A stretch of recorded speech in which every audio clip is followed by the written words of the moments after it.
झारखंड में विधानसभा का चुनाव संपन्न हो गया है। जनादेश ने साफ कर दिया है, इंडिया गठबंधन को दोबारा सत्ता में आने का मौका मिल गया है। हेमंत सोरेन के नेतृत्व में सरकार बनना तय है और अब इसको लेकर चर्चा यह हो रही है कि सरकार में जो भावी सरकार है उसमें मंत्री कौन बनेंगे, इस बात की लेकर चर्चा चल रही है। हेमंत दोबारा नारा को जनादेश की मुहर लगने के बाद 28 तारीख को हेमंत सोरेन की ताजपोशी होगी और यह चौथा अवसर होगा जब हेमंत सोरेन झारखंड की बागडोर संभालेंगे, सत्ता संभालेंगे। गठबंधन में जिस हिसाब से संख्या बल को सफलता मिली है उसके हिसाब से मंत्री पद देने के लिए जो तय फार्मूला है उसमें मुख्यमंत्री समेत झारखंड मुक्ति मोर्चा के खाते से 6 मंत्री बनाए जाएंगे। कांग्रेस को 16 सीटें मिली हैं, उस लिहाज से कांग्रेस को 4 मंत्री पद मिलेगा। आरजेडी को 4 सीटें मिली हैं तो आरजेडी के लिए 1 मंत्री पद तय माना जा रहा है। वैसे भाकपा माले को भी 2 सीटें मिली हैं और चर्चा यह है कि गठबंधन के इस घटक को भी 1 मंत्री पद मिल सकता है।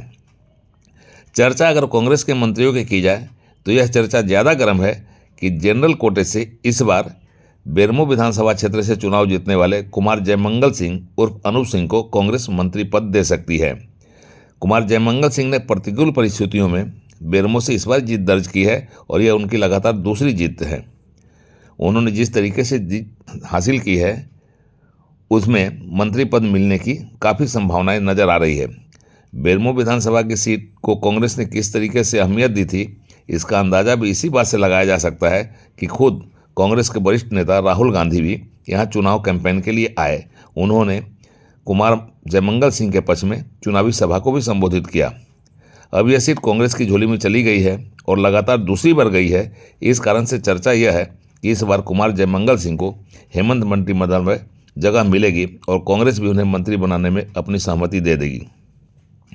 कांग्रेस को जो 4 मंत्री पद मिलना है उसमें 1 पद एससी कोटे से रामेश्वर उरांव को मिलना तय माना जा रहा है। रामेश्वर उरांव पिछली सरकार में भी वित्त मंत्री थे।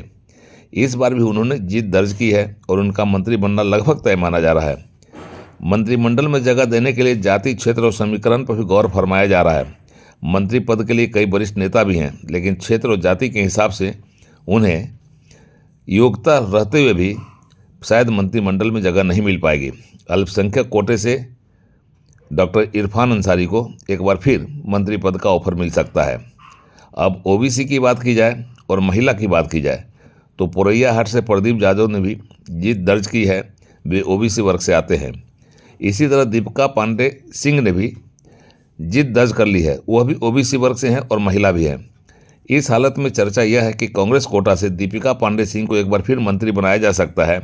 उनके मंत्री बनाए जाने से ओबीसी और महिला दोनों कोटा को साधा जा सकता है। इसी तरह से राष्ट्रीय जनता दल की ओर से संजय यादव और कई अन्य लोगों में भी मंत्री पद लेने की होड़ लगी हुई थी, लेकिन आखिरकार जो बात छन के आई है कि सुरेश पासवान को, जो देवघर से विधायक चुने गए हैं, उन्हें मंत्री बनाया जा सकता है। लेकिन चर्चा ज़्यादा यह है कि सुरेश पासवान ही इस बार भी मंत्री बनेंगे।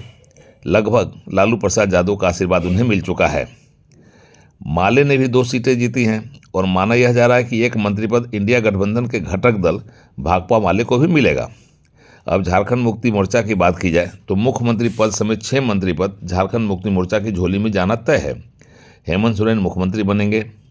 28 तारीख को वे शपथ भी लेंगे।